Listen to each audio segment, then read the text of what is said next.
Riddle me this. How is it possible to have more rack yards than receiving yards? I'm John Hofling, and this stat will blow your mind.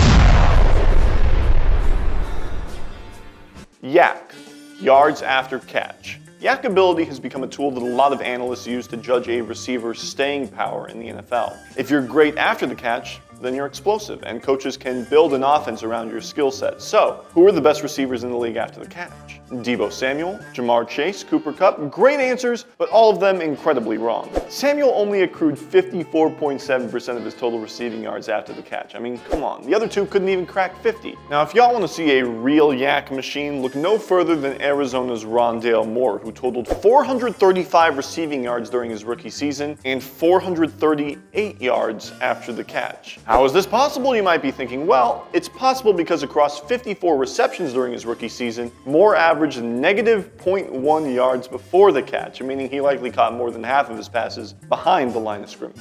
And whenever he did catch a pass beyond the imaginary blue line, he wasn't very far downfield. Moore is 5'7". His elusiveness and speed were supposed to be his biggest assets coming out of college. Yet the Cardinals seemed to forget about that second one, opting only to use him on quick screens, drags, slants, and ins, hoping he could break free afterward. His average depth of target was just 1.4 yards. Of the 58 qualified players to record an average depth of target less than 3, Rondale Moore was the only wide receiver. All others were running backs. In fact, the next closest qualified receiver was Jets receiver Braxton Berrios, whose average depth of target was more than 5 yards downfield. Both Moore's negative 0.1 yards before the catch and 1.4 yards average depth of target are the lowest figures in those categories among non-backfield receiving positions since Pro Football Reference started recording those numbers in 2018. The only guy who comes remotely close in that span is San Francisco's Deebo Samuel, whose average depth of target was 2.2 yards downfield in 2020. So Arizona, you drafted Moore in the second round last year. Either start using him like the Niners used Deebo,